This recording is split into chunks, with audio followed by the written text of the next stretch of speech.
Our beautiful Norfolk coastline is an attraction for many reasons. The glorious beaches, the stunning scenery, a walk along the cliffs or through the sand dunes, the fresh air that fills our lungs. And what we can see here actually is where the end of Wellington Pier, which I'm sure you as a young lad jumped off on numerous occasions, is no more. It was a working pier with ships bringing cargo and passengers and leaving. It was only later that it became the pleasure pier that most seaside piers became in any case. For many of us, the piers that have stretched out into the North Sea have held a fascination since childhood. A chance to view the town centre from across the water, go crabbing off the end, visit the entertainment centre or theatre. 100 years it's been going on the end of that pier there's been entertainment, and I'm sort of the last in a long line, and there'll be loads and loads of people for another 100 years that follow what I do. That's a fantastic thing, it really is very special. But who built them and why? When was the pinnacle of their success? And what purpose do they serve today? Join me, Chris Bailey, as I travel to Hunstanton, Cromer, Great Yarmouth and Lowestoft, and take a stroll along the pier.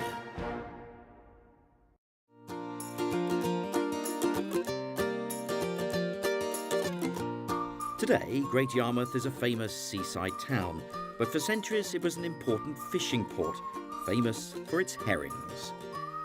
Indeed, in the Middle Ages, the prosperity of the town was based on the herring industry, with merchants coming from all over Europe to buy at the annual Great Yarmouth Fair.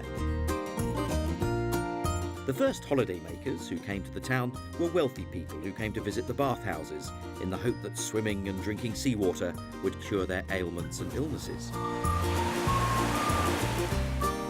During the Victorian times, the seafront was transformed as hotels and entertainment venues sprung up along the promenade. And the development of the town as a resort began in the 1840s, when the railways arrived.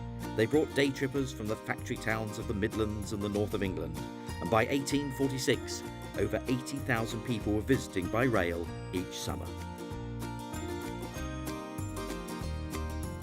The seaside pier has been described as one of the most architecturally important symbols of Victorian England.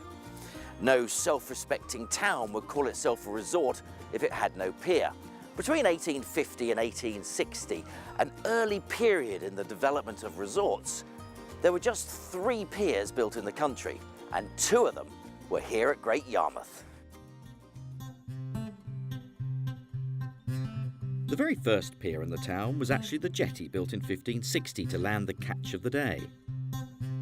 Admiral Nelson landed on it in 1801, both before and after the Battle of Copenhagen. So when the local council decided to build a pier in 1852 as a memorial to the Iron Duke, the Duke of Wellington, it was the first built-for-pleasure pier in the country. Les Cole has been a town guide for 16 years and works at the much-admired Time and Tide Museum in the town centre.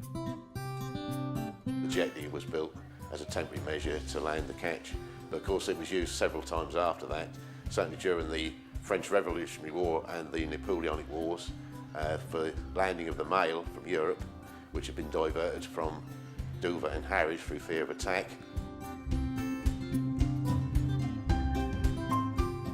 Tell me why Wellington Pier was developed in the 1850s. Charles Palmer, famous local historian who wrote Palmer's Perlustration, suggested it should be called the Wellington Pier in honour of the Duke of Wellington, Arthur Wellesley, who had recently died. And the fact that we're taking most of the sick and wounded from the ensanguined fields of Waterloo, as he put it, the blood-spattered fields, at Yarmouth Royal Naval Hospital in 1815. The pier was used by people just to walk down at the end of the pier, see the pavilion, and they were charged a penny per adult and a halfpenny per child.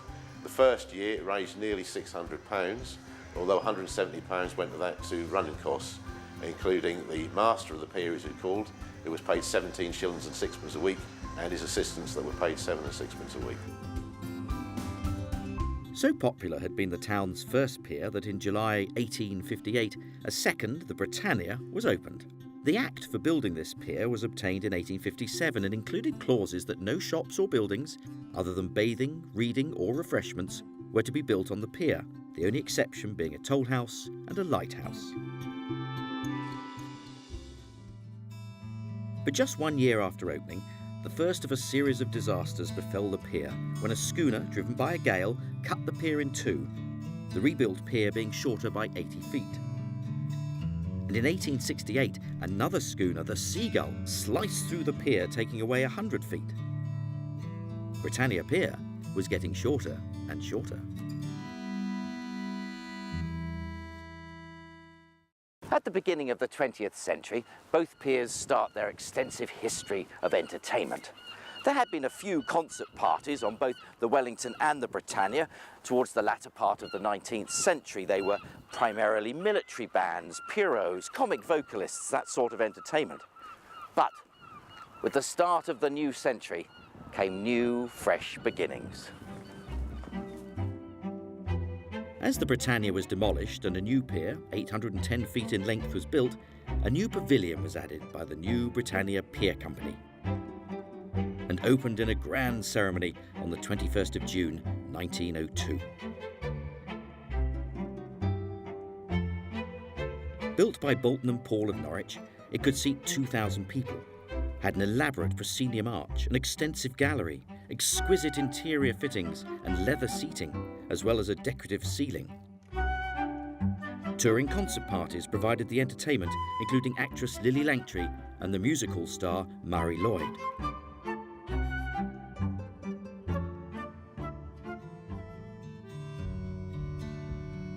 But disaster struck again at the Britannia. In December 1909, the pavilion was destroyed by fire. The pier structure was rebuilt and a new pavilion opened in 1910. That too was destroyed by fire just 4 years later.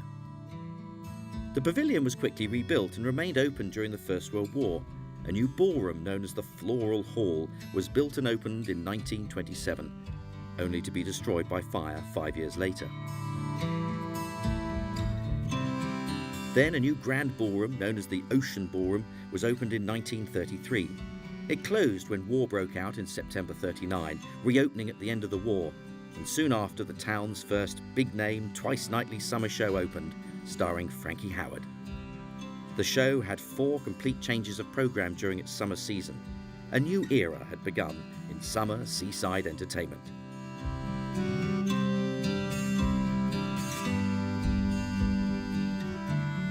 But unbelievably, fire struck again in April 1954, when for the 4th time the pier was severely damaged, destroying both the pavilion and the Ocean Ballroom.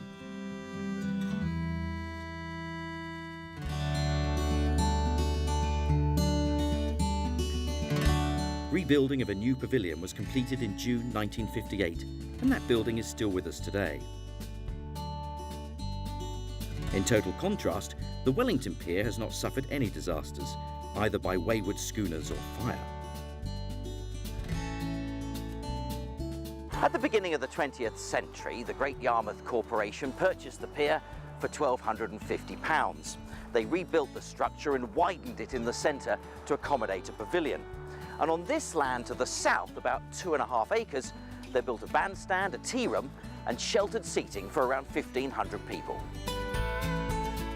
The new pavilion cost £3,000 and able to accommodate 2,000 people. It was a steel frame construction with twin towers and copper-domed roof at the western end. And it remained there, providing the stage for summer entertainment for 100 years.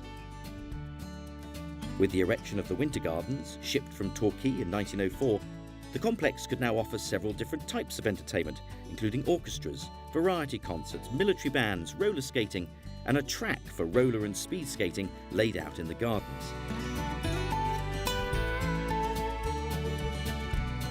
Local author and historian Colin Took has researched the wide variety of entertainment at the Wellington Pier between the wars. And there it is, Colin, Wellington Pier.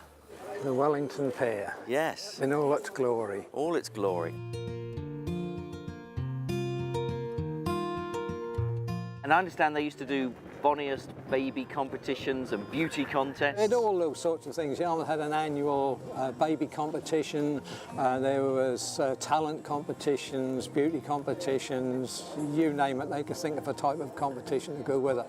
And there was the Sunday concerts as well. Yeah, well, in the pavilion, as well as the concert parties, they had some summer Sunday concert just for 6 Sundays. Probably the best known name was Paul Robeson, who came 3 times actually. The great American singer came there 3 times and played to a packed house. They put the prices up. I think the cheapest price went up to 2 and 4pence for that, which was quite a lot of money in those days. And I was intrigued to read in 1934 a cricket board came for the England versus Australia Test Series. The Johnny Walker Whisky Company brought this cricket board to Yarmouth for the entire season to cover all test matches. A big wooden contraption with 5 men inside to operate it. They were in a telephone communication with the ground, and they put up the scores. You would see the scores, you would see exactly who the teams were, who was batting, who was bowling, who was fielding. And did that attract big crowds? That attracted hundreds. Nearly every deck chair that they had was put out on the south lawn, and these were filled for the duration, and people would sit there all day.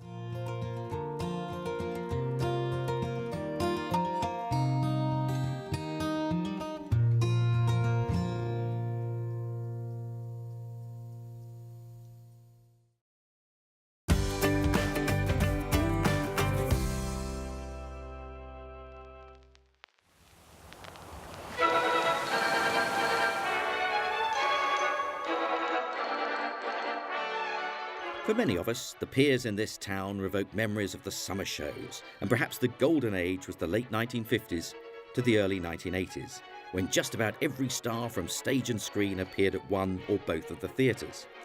Tommy Cooper, Eric and Ernie, Harry Worth, Des O'Connor, Jimmy Jewell, Dick Emery, Max Bygrave, Dora Bryan, Harry Seacombe, Ronnie Corbett, Mike and Bernie Winters, Larry Grayson, the list goes on, and we flock to see the shows in our thousands.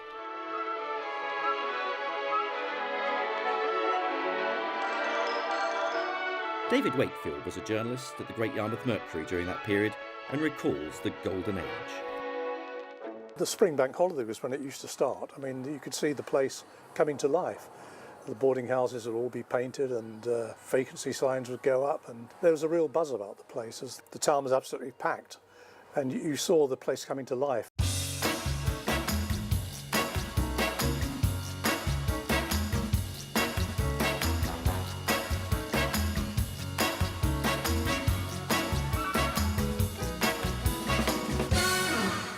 I think it's important to remember the golden age.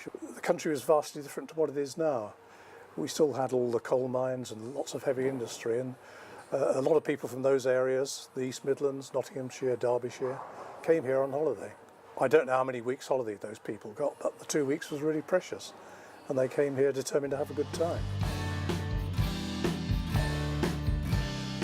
So as we take a stroll along the Wellington, David, we can see Britannia Pier. Yeah. So not that great a distance. But like Wellington, no longer Over the sea. over the sea. Yes. You used to stand on the end and peer out onto the pounding surf, Yeah. but not anymore. Sometimes you used to walk along in howling gales with the seas almost coming through the decking. But, No longer the case. Not anymore, No. It's quite some distance away, isn't it? Yeah. So whereas further up the Norfolk coast, the sea is eating away. It is. Here, it's receding, isn't it? Yep. So what was the attraction for you of going to see the music and the theatre at Wellington, at Britannia, at all of the other venues? Had you always been a theatre and music lover, or is that just the... Well, when I did my interview for the paper, I did say I had an interest in the arts. Of course, if you do that on a paper, you get lumbered. You can go cover all the shows. So I was a bit lucky in that way. It sort of fell into my lap, as it were. We used to produce this 8-page show guide every week in the Mercury, so there was a lot of room for fresh material to go in. Yes. So consequently, we used to see a lot of the showbiz people and talk to them and get fresh angles on things. Yes. An interview I remember in particular was the Shadows, who were in the 60s were a really big time. And I used to do stuff for the Melody Maker in those days, sort of local stringer. And the editor rang me up and said, could I go and talk to Hank Marvin and Bruce Welsh, who were sort of huge figures at that time. Really nice guys, couldn't have been more helpful. So there are a couple I remember particularly as with great affection.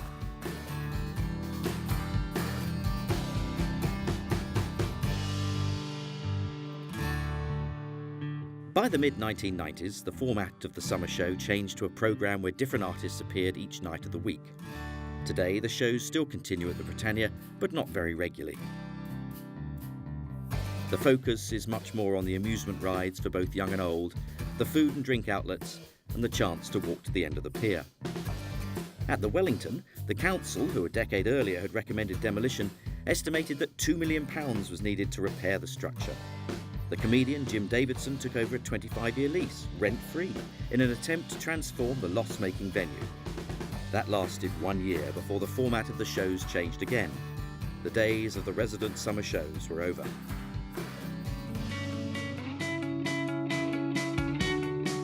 Davidson was unable to carry on with the promised transformation, and whilst the summer variety shows continued until 2002, the lease was transferred to a new company, Family Amusements Limited. In 2004, they began to demolish the building, with the metal frame retained, and this new complex emerged. It's a family entertainment centre with bowling alleys, bars and a restaurant, but no theatre.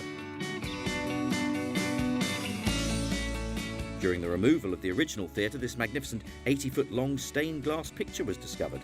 It has been restored and is now the centrepiece of the entrance to the complex. It depicts ships sailing into the port of Yarmouth, and its glorious colours reflect the town's triumphs, old and new. Of course, the family entertainment in the town wasn't always limited only to the theatres and pavilions on the piers.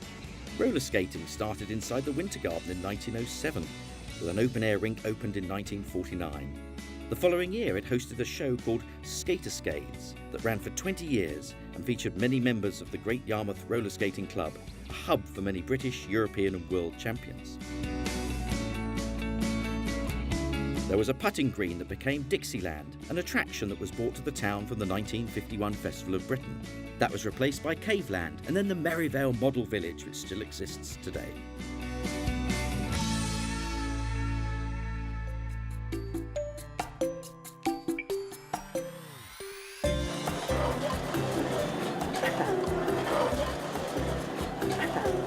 Well, we all have our childhood memories, and for me, it's the snails at Joyland. Oh, they've been here since 1949, and with a lick of paint, they're back again. Oh, childhood memories.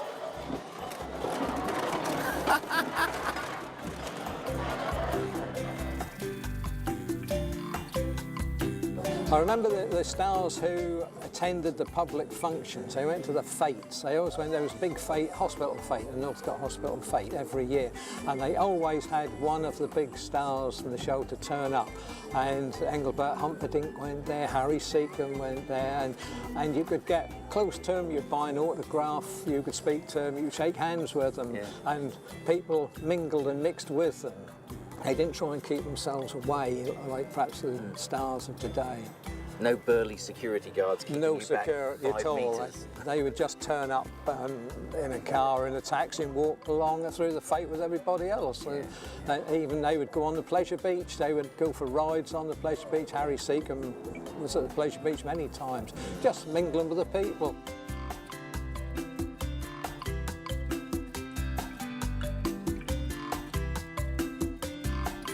I can remember the pedal cars that used to be there outside the Wellington Pier as a youngster, pedaling the cars around there, and also the various entertainers that came here, Frankie Howard, Mortman Wise, Mike and Bernie Winters, they all came here, so I've seen all those on the pier. My favourite is Tommy Cooper. Yeah, he's a fantastic gentleman, yeah. It makes me laugh just as soon as I see him. In 1947, the first of 3 actually miniature railways was set up in the gardens. This was the News Chronicle brought that. The News Chronicle brought lots of things to the seaside, and that was quite a success as well.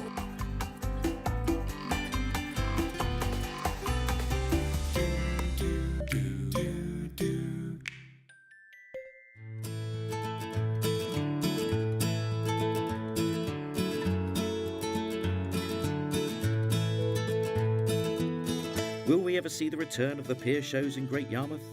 Well, I think not. But there is definitely a tourist value to having not one, but two piers. But what of the heritage value? Is there any? Darren Barker is the Principal Conservation Officer for the local Borough Council. In recent years there's been a renaissance in seaside towns after decades of decline. Part of that renaissance is to do with nostalgia. It's about how we feel about the 20th century. And Great Yarmouth is one of the archetypical 20th century seaside towns. And it's incredibly important that we have two piers, not just for tourism, but for the heritage of the town. It's a very important historic seaside town. In fact, it's got one of the best collections of 20th century entertainment architecture in the country. And so the piers play a very important role in that.